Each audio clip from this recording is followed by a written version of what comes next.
Se você morreu em Dragon Ball, você vai para o céu ou para o inferno? A morte, ela não é nada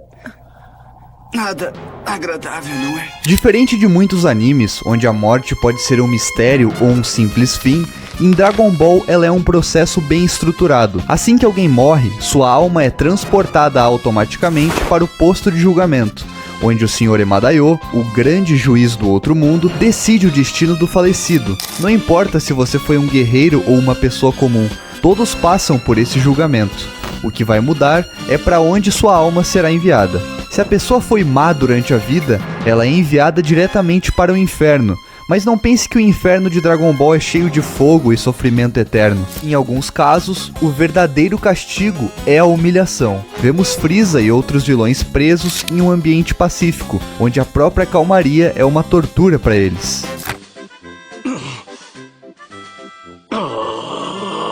A verdade é que o outro mundo em Dragon Ball é muito mais complexo do que apenas um lugar para onde os mortos vão.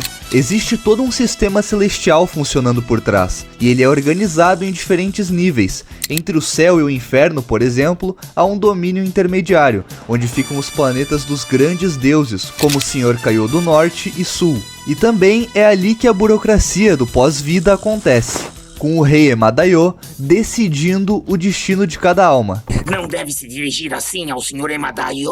Mas... Fique em silêncio. Sr. Kaiô é mais poderoso do que ele. Eu escutei isso, Kami-sama da Terra. Se vier a morrer, eu mandarei direto para o inferno. E olha que interessante, o Goku menciona que o tempo não passa da mesma forma na vida após a morte. Isso significa que o corpo reage de um jeito diferente, e é por isso que ele consegue usar o Super Saiyajin 3 sem se desgastar tanto. Mas não é só isso. Guerreiros mortos têm apenas metade da energia que tinham em vida, o que explica algumas diferenças entre lutas no mundo dos vivos e no outro mundo. E tem mais, alguns seres não nasceram na Terra ou em Namekusei, mas vieram diretamente do outro mundo.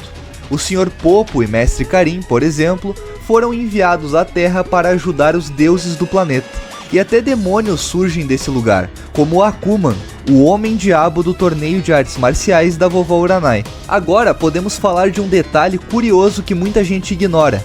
Parece que cada planeta tem seu próprio sistema de céu e inferno.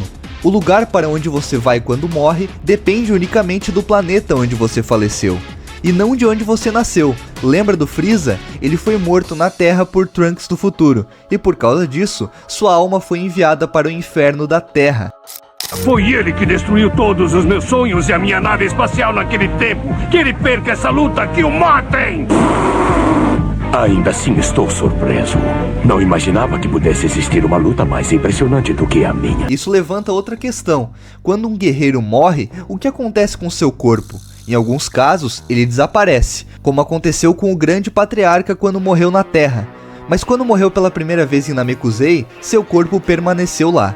Isso porque quem controla essa transição é o guardião do planeta. No caso da Terra, Kami-sama podia permitir que alguém levasse seu corpo para o outro mundo, como fez com Goku após a luta contra Raditz. Mas Namekusei não tinha um guardião equivalente, então o grande patriarca teve que permanecer onde caiu. E tem mais uma coisa bizarra: se um corpo for destruído, ele pode ser reconstruído. Caos, por exemplo, explodiu a si mesmo contra Nappa, mas quando foi visto no outro mundo, seu corpo estava intacto. A mesma coisa aconteceu com Tenshin, que teve o braço cortado por Nappa, mas apareceu no além com o braço restaurado. No entanto, cicatrizes adquiridas em vida continuam na morte, como a de Tenshinhan causada por tal Pai Pai.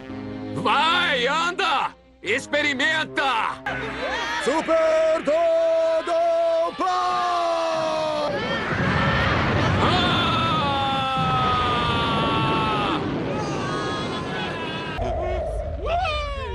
O sistema do outro mundo é cheio de regras próprias e peculiaridades, que nem sempre são explicadas no anime, mas quando analisamos a fundo, percebemos que há toda uma lógica por trás desse universo.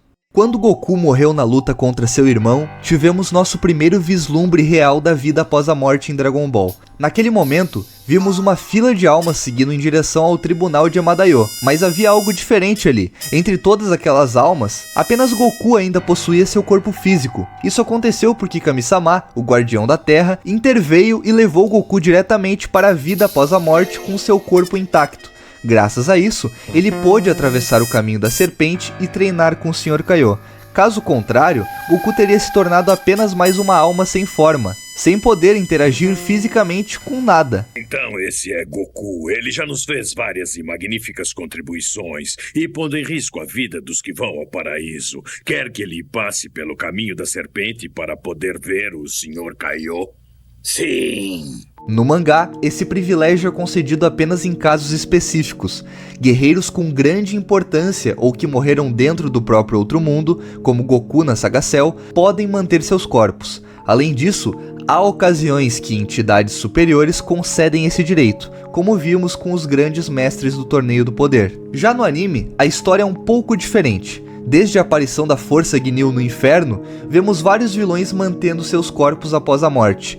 Inicialmente, foi explicado que as Forças Ginyu receberam seus corpos para treinar contra os Guerreiros Z no planeta do Sr. Kaiô. Mas após isso, outros vilões como Frieza, Cell e até Babidi também foram mostrados com seus corpos mesmo sem uma justificativa clara. E tem mais, quando Goku se encontrou com Emadaio, o juiz se gabou de ter derrotado Raditz pessoalmente. Mas há um detalhe curioso nisso.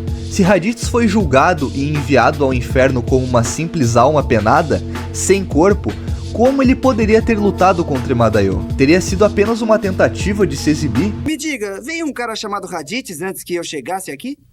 Ouça, deve ser mais respeitoso. Tenho certeza que veio. Acho que era seu irmão, não é? Ele foi para o inferno. É óbvio. E ele não deu problemas? Claro que me deu problemas, mas consegui controlá-lo para que fosse para o inferno. Se a morte em Dragon Ball hoje em dia já não é um problema para quem tem as esferas do dragão, a vida após ela é ainda mais complexa do que imaginávamos. E se há tantas inconsistências sobre quem mantém o corpo após a morte e quem se torna apenas uma alma, será que conseguimos encontrar uma explicação lógica para tudo isso? A resposta pode estar na própria burocracia do outro mundo. Emadaio julga todas as almas, mas como qualquer sistema, pode haver exceções, concessões e até erros, e vamos considerar algumas possibilidades. Personagens como Kami-sama, Emadaio e até mesmo os Kaiôs podem conceder privilégios especiais a certas almas. Goku manteve o corpo porque o Kami-sama intercedeu por ele.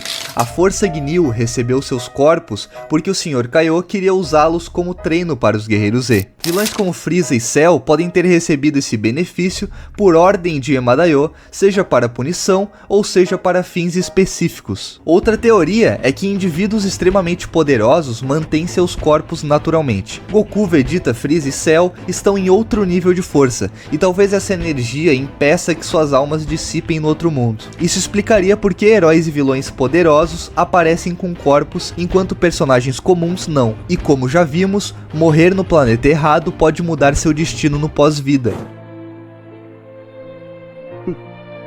Vegeta. Kakaroto, não pense que voltarei a fazer a fusão com você. Vegeta, a gente se vê depois.